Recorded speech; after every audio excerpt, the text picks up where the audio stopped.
رمضان شریف کے آخری عشرے کی 5 طاق راتوں میں سے ایک رات لیلۃ القدر ہوتی ہے۔ تو اب یہ غور کر لیں کہ لیلۃ القدر 1000 مہینوں سے بہتر ہے، یعنی 83 سال 4 مہینے سے زیادہ کی یوں سمجھے عبادت کا ثواب مل سکتا ہے جس نے لیلۃ القدر میں عبادت کر لی۔ ہمیں نہیں پتا کون سی رات لیلۃ القدر ہے، تو پانچوں راتوں کو پلیز ٹارگٹ کر لیں۔ میں ایک چھوٹا سا فارمولہ دینا چاہتا ہوں، اللہ کرے کہ اس پر عمل کریں، اور اس پہ آپ اپنی طرف سے اور بھی کچھ ایڈ کر سکتے ہیں۔ میں کچھ چیزیں غور کی کہ پہلے کوشش یہ کریں ان 5 طاق راتوں میں کسی بھی صورت آپ عشاء کی نماز اور فجر کی نماز با جماعت ادا کریں، کہ جو عشاء با جماعت ادا کرے اور فجر با جماعت ادا کرے اس کو پوری رات عبادت کرنے کا ثواب ملتا ہے۔ عشاء بھی پڑھیں، تراویح بھی پڑھیں۔ اس کے بعد لیلۃ القدر میں جو نوافل پڑھتا ہے اس کی فضیلت میں یہ آتا ہے کہ جس نے ایمان کی حالت میں نیکی کمانے کے لیے نوافل پڑھے لیلۃ القدر میں تو اس کو یہ پچھلے گناہ بخش دیے جاتے ہیں۔ تو 5 راتوں میں کچھ نہ کچھ نوافل پڑھیں۔ صلاۃ التسبیح کی جماعت ہو رہی ہے، صلاۃ التسبیح میں شامل ہو جائیں یا اپنی طرف سے مزید کچھ نوافل پڑھ لیں۔ 2 چیزیں ہو گئی، ایک لسٹ بنا لیں۔ تیسرے نمبر پر آپ اس رات کچھ نہ کچھ تلاوت ضرور کریں، سورہ ملک پڑھ لیں، سورہ یاسین پڑھ لیں، اللہ پاک توفیق دے تو آپ ایک پارہ قرآن پاک کا تلاوت کر لیں۔ 3 چیزیں ہو گئیں۔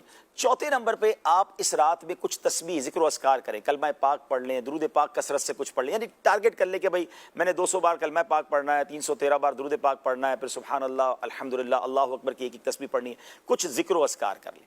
اس کے بعد آگے چلیں تو ان راتوں میں آپ علم دین کی کسی محفل میں بیٹھ جائیں، ٹھیک ہے نا، بڑی افضل بات ہے۔ مساجد میں علماء کرام، عاشقان رسول علماء کرام کے بیانات ہوتے ہیں، یا تو اس میں بیٹھ جائیں یا مدنی چینل پر ماشاءاللہ اس رات میں کچھ وقت بتائیں جب امیر اہل سنت مدنی مذاکرہ فرماتے ہیں، تو یہ علم دین کی مجلس میں بیٹھنے کا ثواب مل جائے گا۔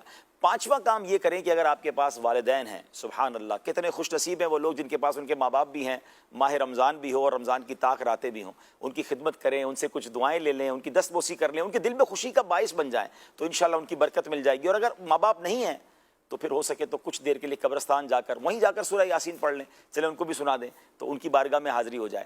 اور پھر ایک اور کام کر لیں کہ ان 5 طاق راتوں میں کچھ نہ کچھ اللہ کی راہ میں خرچ کریں، بے شک 50 روپے کریں، جتنی آپ کی حیثیت، 100 روپے، 1000 روپے، 10,000، لاکھ، جو اللہ نے آپ کو دیا ہے، 5 لفافے بنا کے ریڈی رکھیں کہ مس نہ ہو جائے۔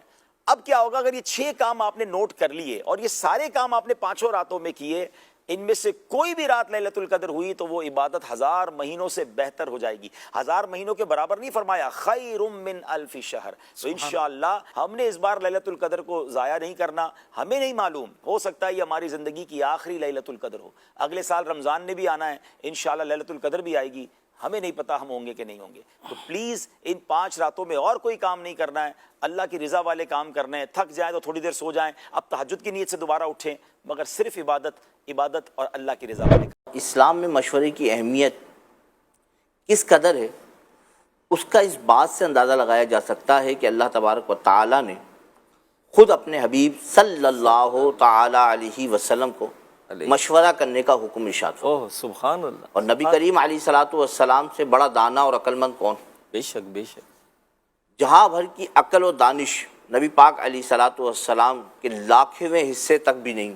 اللہ اکبر۔ ایسے کمال عقل کے باوجود اللہ پاک نے اپنے حبیب صلی اللہ تعالی علیہ وسلم کو اپنے صحابہ سے مشورہ کرنے کا حکم ارشاد فرمایا۔ سبحان اللہ۔ چنانچہ اللہ کریم قرآن مجید فرقان حمید کے پارہ نمبر 4 سورہ آل عمران کی آیت نمبر 159 میں ارشاد فرماتا ہے، ترجمہ کنز العرفان، اور کاموں میں ان سے مشورہ لیتے رہو۔ سبحان اللہ۔ تفسیر قرطبی میں ہے، اللہ پاک نے آپ صلی اللہ علیہ وسلم کو اپنے اصحاب سے مشورہ کرنے کا حکم